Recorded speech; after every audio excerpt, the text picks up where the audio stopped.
अस्सलामुअलैकुम वरहमतुल्लाहि वबरकातुहू। आज के इस वीडियो में हम समझेंगे कि एक स्टार्टअप आइडिया क्या होता है, वो माइंड से मार्केट तक कैसे आती है। सबसे पहले आपके दिमाग में एक आइडिया आता है, एक बिजनेस आइडिया, एक सॉल्यूशन जो लोगों की प्रॉब्लम को सॉल्व कर देगा।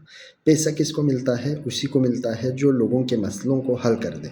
जैसे एक जगह से दूसरी जगह जाना, ट्रेवल करना एक प्रॉब्लम है, मुझे पैदल चलना पड़ेगा, मैं थक जाऊंगा, बहुत टाइम लगेगा, ये सब एक प्रॉब्लम है। इसका सॉल्यूशन क्या है कि व्हीकल्स, गाड़ियाँ, वो एक सॉल्यूशन थी जिसको मैंने पसंद किया तो उसके बदले में मैं पैसे दूंगा उसको। तो ये एक बेसिक सी जो है प्रॉब्लम और उसका सॉल्यूशन है। उसी तरह से दुनिया में बहुत सारे प्रॉब्लम्स है, 8 बिलियन जो लोग हैं उनके बहुत सारे प्रॉब्लम्स हैं। उनको सॉल्व करना, उनको हल करना, उनको सॉल्यूशन प्रोवाइड करना बेसिकली आपको अमीर बना सकते हैं। तो स्टार्टअप्स आइडियाज़ इसी तरह काम करते हैं, वो एक सॉल्यूशन ढूंढते हैं, प्रॉब्लम ढूंढते हैं, फिर उसका सॉल्यूशन देते हैं। तो सबसे पहले आपको आना चाहिए आइडिया, एक ऐसा आइडिया जो वाइबल हो, जो ज़्यादा से ज़्यादा लोगों का टारगेट कर सकता हो। यानी कि आपका जो आइडिया आया है, किसी भी प्रॉब्लम को देखने के बाद उसका सॉल्यूशन जो आपके पास निकला है वो कितने लोगों के लिए है। वो आपके घर वालों के लिए है या 10 लोगों के लिए है, 20 लोगों के लिए है, 20 मिलियन के लिए है, या ओवरऑल वर्ल्ड की जो पॉपुलेशन है, पूरी दुनिया की लोगों का मसला है। उसी हिसाब से उसको स्केलेबल कहते हैं। अगर ये 8 बिलियन लोगों का मसला है तो यानी कि आपका जो आइडिया है वो बहुत ज़्यादा स्केलेबल है। तो सबसे पहले आइडिया ज़रूरी है और वैलिड आइडिया। तो यहाँ पर एक अच्छा स्टार्टअप आइडिया जो है, 3 चीज़ें होती है उसमें बेसिकली। एक रियल प्रॉब्लम को सॉल्व करें, लोगों का पेन पॉइंट तलाश करें कि ये मसला है। एग्जांपल मैं दूंगा आपको आगे। लार्ज पोटेंशियल मार्केट हो, बहुत सारे लोगों को चाहिए होता हो। ऐसा नहीं कि आपका मसला जो है एक ख़ास इलाके की, टेरिटरी की छोटी सी जगह को सॉल्व करता है, छोटी सी लोगों में डील करता है, तो वो स्केलेबल नहीं होगा। लार्ज पोटेंशियल मार्केट होनी चाहिए और फास्ट स्केल कर सकता हो, जिसके लिए टेक्नोलॉजी, ऑटोमेशन, नेटवर्क इफेक्ट वगैरह का रोल होना चाहिए आपके स्टार्टअप आइडिया में। क्योंकि आजकल जो है ये चीज़ें बहुत ज़्यादा चल रही है। अदरवाइज स्टार्टअप जो है किसी और बिज़नेस का, किसी और चीज़ का भी हो सकता है, बट इन टुडेज़ वर्ल्ड, आजकल के टाइम में जितने भी स्टार्टअप्स जो है आइडियाज़ बन रहे हैं, उनमें टेक्नोलॉजी, ऑटोमेशन और एआई को अप्लाई करते हुए अगर आप स्टार्टअप आइडिया बनाते हैं, आइडिया आपको आता है, आइडिया पे आप काम करते हैं, तभी वो ज़्यादा चलती है मार्केट में, जिसको फंडिंग मिल सकती है। You have to see the problem and you have to provide the solution. Second, अगर मैं आपको एग्जांपल दूं तो एयरबीएनबी बेसिकली क्या है कि एक कंपनी है जिसने देखा कि लोग ट्रेवल करते हैं, बहुत ज़्यादा ट्रेवल करते हैं, with in city, with in country and with in world travel करते हैं एक जगह से दूसरी जगह। अब हर होटल, हर जो है रिजॉर्ट, हर गेस्ट हाउस का वेबसाइट नहीं होता, उनकी मार्केटिंग नहीं होती। और जो ट्रेवलर है उनके लिए प्रॉब्लम ये था, पेन पॉइंट ये था कि मैं कहीं जाता हूँ, लेट्स से मैं सऊदीया में मुझे दमाम जाना है, तो दमाम जाने के लिए मुझे दमाम के गूगल पे जाके होटल सर्च करने पड़ेंगे। अब जो होटल्स गूगल पे है, उन्होंने मार्केटिंग की होगी तो बहुत ज़्यादा पैसे चार्ज करेंगे मुझे। अब मुझे चाहिए था एक ऐसा रूम जो बेसिक जो है सा मुझे सहूलियत दे और उसके अंदर मैं कम से कम खर्चों में रह सकूं कुछ दिन के लिए। तो एयरबीएनबी ने क्या किया, उन्होंने इन दोनों सॉल्यूशंस को प्रोवाइड किया लोगों के लिए। प्लेटफॉर्म बनाया जहां पर आप अपने घर में एक कमरा खाली है, आपके पास कोई गेस्ट हाउस है, आपके पास कोई रहने की जगह है, तो वो आपको लिस्ट कर सकते हैं एयरबीएनबी पे जाके। और जो ट्रेवलर है वो वहाँ से अपने हिसाब से फ़िल्टर लगाकर कोई भी रूम जो है किसी भी इलाके में किसी तरह का भी रूम वो चूज़ कर। एयरबीएनबी की ऐप पर मैं देख सकता हूँ कि मुझे कौन सा लोकेशन पे चाहिए। बहुत सारी लोकेशंस पर आ जाएंगी, क्योंकि हर जो है पब्लिक वहाँ पर जाकर अपलोड कर सकते हैं, अपनी प्रॉपर्टी को लिस्ट कर सकते हैं। अगर मुझे अपनी फैमिली को ले जाना है और एक घर चाहिए, पूरा घर चाहिए, तो सेपरेट सा घर भी मुझे मिल सकता है, क्योंकि लोग अपने घर, जो एक्स्ट्रा घर है उनके, हाउसेस हैं, अपार्टमेंट्स हैं, फ्लैट्स हैं, जो भी है उसको वहाँ पे लिस्ट करके रखते हैं। तो एक बहुत अच्छा सॉल्यूशन था जो कि चल गई मार्केट में और बहुत बड़ी कंपनी बन गई, मिसाल बन गया। सेम इसी तरह से फूड पांडा मैं बैठा हुआ हूँ, मुझे खाने को चाहिए, अब मुझे उठना पड़ेगा, जाना पड़ेगा, कहीं जो है बैठना पड़ेगा किसी होटल में, वहाँ तक मुझे ट्रांसपोर्टेशन चाहिए होगी, कॉस्ट वगैरह लगेगी। लेकिन उसके जगह पर क्या किया उन्होंने कि आप मोबाइल से एक ऐप बनाया जहाँ पर आप डायरेक्टली फूड को घर पर डिलीवर कर सकते हो। ये होटल वालों के लिए भी, जो घर से बनाते हैं उनके लिए भी, without any kitchen, without any big hotel भी वो बिज़नेस कर सकता था, जो लोग हैं वो कर सकते हैं। तो ये बहुत अच्छा आइडिया था, चल गया। इसी तरह से एक नया जो है प्रोडक्ट लॉन्च हो रहा है प्रोपेलस के नाम से, वो भी वीज़ा के इशू को सॉल्व कर रहा है। तो ये एग्जांपल्स हैं। एग्जांपल्स के बाद जो है अब मैं आपको स्टेप वाइज आइडिया स्टार्टअप के बारे में बताऊंगा। स्टेप वाइज सबसे पहले आपके दिमाग में आइडिया आएगा, स्पार्क जनरेशन होगी, इसी तरह का ही कोई आइडिया आएगा जो लोगों की प्रॉब्लम को सॉल्व करेगा। इस आइडिया के दौरान आपने पूरी बिज़नेस को आपने स्केच करना है, अपने पेपर पर ऑर्केस्ट्रेट करना है।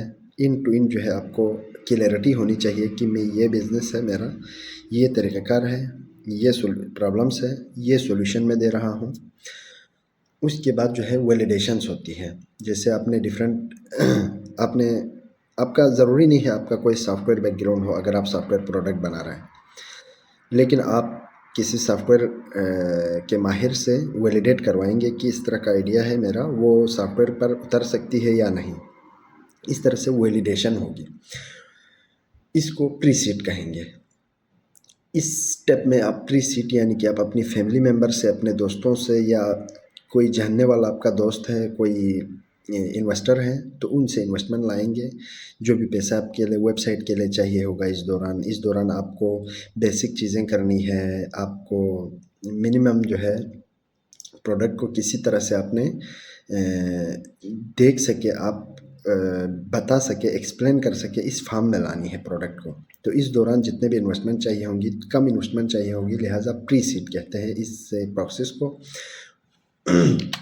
एंड देन जब आपका प्रोडक्ट जो है मिनिमम वाइबल प्रोडक्ट भी आपने इस स्टेज में बनानी है, स्टेज 2 में, जहाँ पर आप अपने प्रोडक्ट को एक बंदा, दो बंदा यूज़ कर सके, टेस्ट कर सके, इतना हद तक आपने बना देनी है। फिर आती है मार्केट एंट्री। जब आपका प्रोडक्ट मिनिमम वाइबल प्रोडक्ट बन जाता है तो आप मार्केट में एंट्री के लिए देखेंगे कि क्या मैं इंटर हो सकता हूँ मार्केट में। कुछ कस्टमर्स को जो है यूज़ के लिए देंगे, आप फ्री यूज़ के लिए भी दे सकते हैं, आप पैसे भी चार्ज कर सकते हैं, बहुत कम पैसे भी चार्ज कर सकते हैं। ये सीड राउंड है। यहाँ पर सीड राउंड फंडिंग्स होती है। यहाँ पर आप कुछ इन्वेस्टर्स से मिल सकते हैं। लिंक्डइन पर जाकर आप इन्वेस्टर्स को या लिंक्डइन पर अपनी प्रोडक्ट को बार बार जो है लोगों को बता सकते हैं कि मैं ये सॉल्यूशन लेके आ रहा हूँ। तो उसमें आपका इन्वेस्टर्स से कनेक्शन बन सकती है और आपको सीड राउंड की फंडिंग मिल सकती है, जहां आप मार्केटिंग कर सकते हैं, जहां आप अपनी वेबसाइट को मज़ीद बेहतर कर सकते हैं, अपनी प्रोडक्ट में मज़ीद जो है बेहतरी ला सकते हैं। जो इन्वेस्टर्स हैं उनके पास तजुर्बा होता है, तो वो आपको अपनी गाइडेंस के थ्रू प्रोडक्ट में जो बेहतरी है वो ला सकते हैं। और यहाँ पर आप कुछ जो है क्लाइंट्स अट्रैक्ट कर सकते हैं अपने प्रोडक्ट के लिए। अब उसके बाद जाती है ग्रोथ स्टेज। यहाँ तक पहुँचने के बाद आपका प्रोडक्ट यानी कि चल सकता है मार्केट में, तो सीरीज़ ए फंडिंग स्टार्ट होती है। यहाँ से ग्रोथ एंड एक्सपेंशन स्टार्ट होती है, क्योंकि आपका प्रोडक्ट जो लोग यूज़ कर रहे थे उनको अच्छा लगा, कुछ लोगों को, तो ज़्यादातर लोगों को अच्छा लगा। अब आप जो है चाहते हैं कि मैं इसको मज़ीद बड़ा करूँ, तो इसमें सीरीज़ ए फंडिंग होती है, जहाँ पर 2 मिलियन से 15 मिलियन डॉलर तक आपको फंडिंग मिल सकती है venture capital firms, investment firm, bank से, और एंजल इन्वेस्टर्स है, या कोई भी प्राइवेट इन्वेस्टर है, वो आपको फंडिंग करेंगे आपकी ग्रोथ के लिए। आपने लेट्स से सबसे पहले कराची में, मुंबई में, दिल्ली में या किसी एक शहर में आपकी ब्रांच थी, अब आप इसको एक्सपेंड करना चाह रहे हैं पूरी इंडिया वाइज, पूरी पाकिस्तान वाइड। तो इस दौरान आपको ज़्यादा फंडिंग चाहिए होगी, ज़्यादा मार्केटिंग चाहिए होंगे, ज़्यादा लोग, client, customer, supplier, stakeholder को हैंडल करने के लिए ज़्यादा पावरफुल सिस्टम चाहिए होगा। तो आप फिर इस लेवल पर लेकर आएंगे। देन अगर ये सारी चीज़ें क्लियरली हो जाती हैं तो फिर आप सीरीज़ बी, सीरीज़ सी फंडिंग में जाते हैं, जहाँ पर आप अपने प्रोडक्ट को स्केल अप करते हो, मार्केट आपकी बढ़ा देते हो। सीरीज़ सी फंडिंग में आप ग्लोबल एक्सपेंशन करते हो, आपको एक्विजिशन करनी है। जैसे उबर और करीम मर्ज हो गए पाकिस्तान में।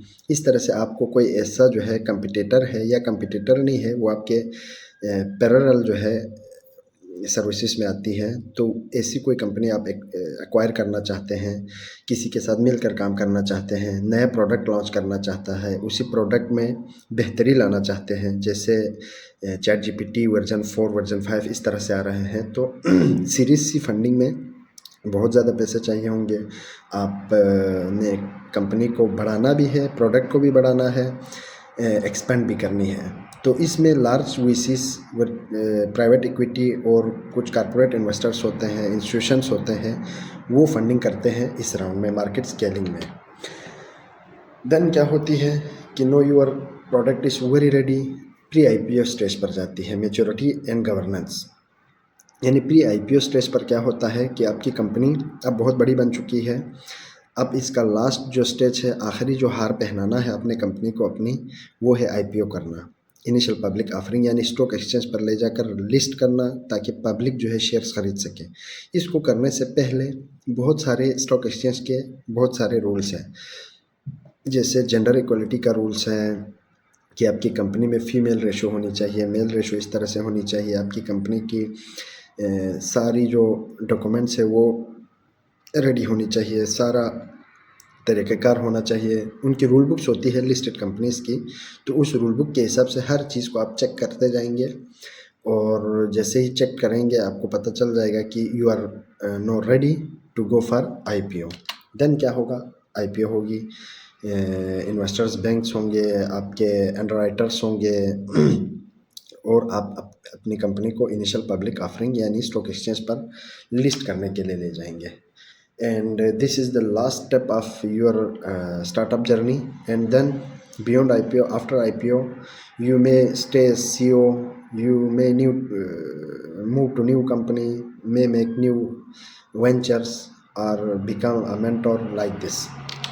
So if you have got any idea, sketch everything, bring clarity, and reach to investors on LinkedIn, on other platforms, and launch your product। अगर आपके पास कोई ऐसा आइडिया है जो लोगों के मसले को रियल में हल कर सकता है, लोगों की प्रॉब्लम्स को हल कर सकता है, आप देखें अपने इन्वायरमेंट में, अपने इर्द गिर्द, अपने शहर में कि लोगों के लिए सबसे ज़्यादा पेन पॉइंट क्या है, प्रॉब्लम्स क्या है लोगों की, और उनको सोल्यूशन प्रोवाइड करें, सोल्यूशन बनाएं और उस सोल्यूशन को बेच दें मार्केट में। तो आपके लिए मिल गया स्टार्टअप का आइडिया। और इस तरह से अगर आप एक बेहतर आइडिया ला सकता है तो इन्वेस्टर्स ज़रूर जो है उसके लिए अट्रैक्ट होते हैं। तो सबसे अहम चीज़ जो है वो एक अच्छा आइडिया है, एक मिनिमम वाइबल प्रोडक्ट को आपने स्केच आउट करना है, और इसमें सबसे जो लास्ट एंड अहम पॉइंट है वो रेवेन्यू स्ट्रीम है, कि आपको पता होना चाहिए कि आपका प्रोडक्ट का रेवेन्यू किस तरह से आएगा। जैसे आपके पास आइडिया आ गया बट आपको पता नहीं है कि मैं कमाऊँगा कैसे, तो ये इन्वेस्टर को अट्रैक्ट नहीं करते। इन्वेस्टर को अट्रैक्ट करने के लिए आपको चाहिए एक बेहतर जो है रेवेन्यू स्ट्रीम। जैसे एयरबीएनबी का हमने एग्जांपल दिया, एयरबीएनबी का रेवेन्यू स्ट्रीम उन्होंने सोचा कि हम चार्ज कर सकते हैं कमीशन, इन दोनों के बीच में जो भी कमीशन होगा बीच में हम कमीशन चार्ज करेंगे। जो ट्रेवलर हैं और जो प्रॉपर्टी होल्डर है, इन दोनों के बीच में जो भी डिसाइड होगी, कॉन्ट्रैक्ट होगी, पैसे जो होंगे उसका हम कमीशन चार्ज करेंगे। उसके अलावा भी बहुत सारी निकल आती है बाद में, बट मेन रेवेन्यू स्ट्रीम ये था। तो आपकी प्रोडक्ट, आपका आइडिया वो वाइबल हो, एंड देन रेवेन्यू स्ट्रीम आपके पास हो, तो you can launch your product, you can launch your startup, and then you can reach to investors, so you got funding. So आपके पास कोई आइडिया है ऐसा, वैलिडेशन के लिए चाहिए तो कमेंट में लिख दें, कमेंट में बाकी लोग उसको रिप्लाई भी करेंगे। So thank you so much for watching this video and subscribe.